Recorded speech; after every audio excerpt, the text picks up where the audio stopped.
ప్రభునందు ప్రియులకు యేసుక్రీస్తు నామములు శుభములు తెలియజేయుచున్నాం. ఈ దినము హెబ్రోన్ క్యాలెండర్ వాగ్దానము.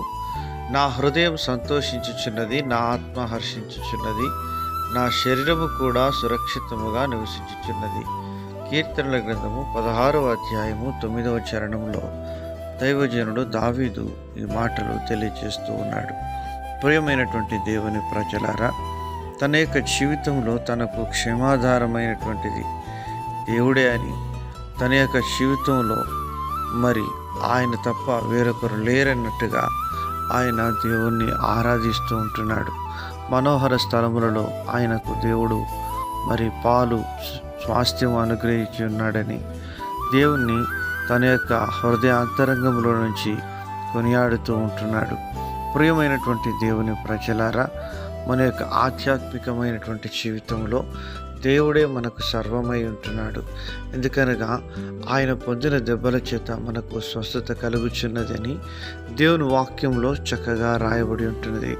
యేసుక్రీస్తు ప్రభువారు మరి మనల్ని సంతోషంతో నింపడానికి తన యొక్క జీవితంలో దుఃఖాన్ని, వేదనను, ఆయన బాధను అనుభవిస్తూ వచ్చినట్లుగా మనం చూడగలం. దేవుని వాక్యంలో 16వ కీర్తన 11వ వచనంలో అంటున్నాడు, జీవమార్గమును నీవు నాకు తెలియజేసేదవు, నీ సన్నిధిని సంపూర్ణ సంతోషం కలదు, నీ కుడి చేతిలో నిత్యము సుఖములు కలవు. ప్రియమైనటువంటి దేవుని ప్రజలారా, ఆయన సన్నిధిని మనం ఎక్కువగా అనుభవించినప్పుడు ఈ యొక్క జీవమును, ఆయన సంతోషమును, ఆయన యొక్క నిత్య సుఖములు మనం పొందుకునే వారంగా ఉంటాం. ఆధ్యాత్మికమైనటువంటి జీవితంలో మనము వీటిని గుర్తించినప్పుడు మనము ఆయన సన్నిధిని విడిచి వెళ్ళే వారంగా లేము. మరి నీ సన్నిధిని విడిచి మేము ఎక్కడికి వెళ్ళగలము? నీవే నిత్యజీవపు మాటలు గల దేవుడు అని దైవజనుడు పేతురు గారు సాక్ష్యమిస్తూ వచ్చినారు. ప్రియమైనటువంటి దేవుని ప్రజలారా, దేవుని యొక్క సన్నిధిలో ఎంతో సంతోషము, నెమ్మది, ఆనందము మనకు లభించేవిగా ఉంటాయి.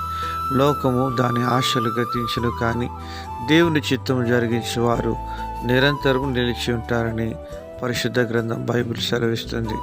మన యొక్క ఆత్మీయ జీవితంలో అలాగున మనం జీవించాలని దేవుడు అనుదినము తన వాక్యం ద్వారా మనల్ని బలపరిచి పరిశుద్ధాత్మ ద్వారా నడిపించే నాయకుడిగా ఉంటున్నాడు. ప్రియమైనటువంటి దేవుని ప్రజలారా, ఆ విధంగా మన హృదయం దేవునిలో సంతోషించాలని, మన ఆత్మ హర్షించాలని దేవుడు కోరుతున్నాడు. అట్టి కృపను పరిశుద్ధాత్మ దేవుడు మనకు సహాయం చేయనుగాక.